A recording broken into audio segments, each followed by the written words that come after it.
Unfortunately, Gab, we're talking about Calgary and we're talking about racist chanting once again. Yeah, and once again, it's Cagliari. You know, we had it obviously last season with Moise Kean. We had it the year before that with Soli Montari. Go further back, and it's Mario Balotelli and Samuel Eto'o back in 2010. And you know, it's all fine and good for Cagliari to come out and say, or their president Tommaso Giurini to say, "Oh, but it's a tiny minority.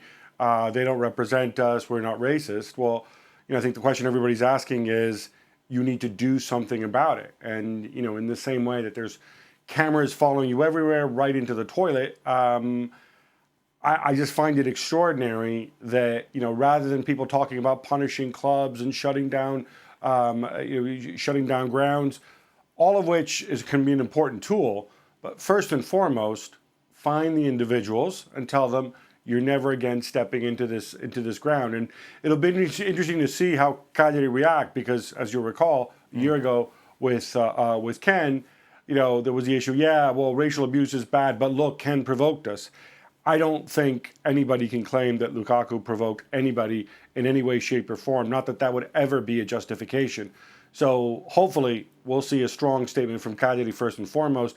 As for the rules in Serie A, on paper, they're extremely tough, but the challenge is you need to apply them. And the problem is, it feels like too many times they get selectively applied. How much of a reaction has this got in Italy, Gab? It was certainly noted in all the post-match shows. I mean, the match itself, as we record this, only finished sort of half hour to 45 minutes ago, but certainly it was noted in the commentary on the world feed.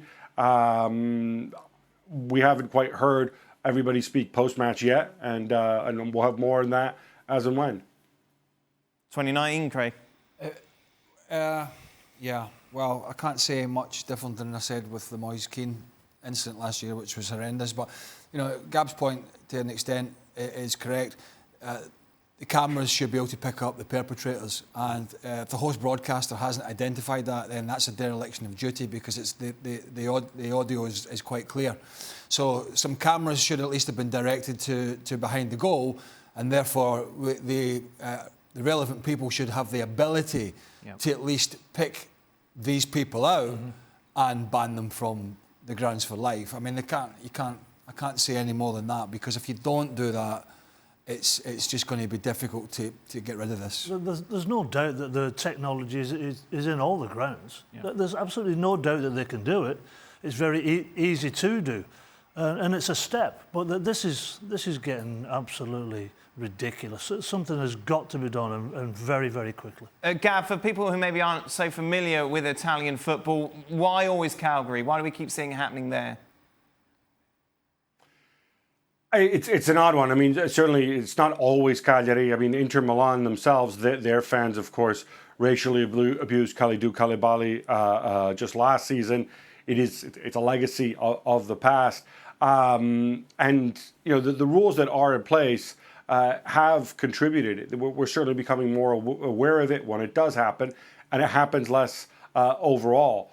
Why specifically Cagliari, which, you know, unlike other clubs, does not have a reputation as having a particularly racist or politically oriented fan base?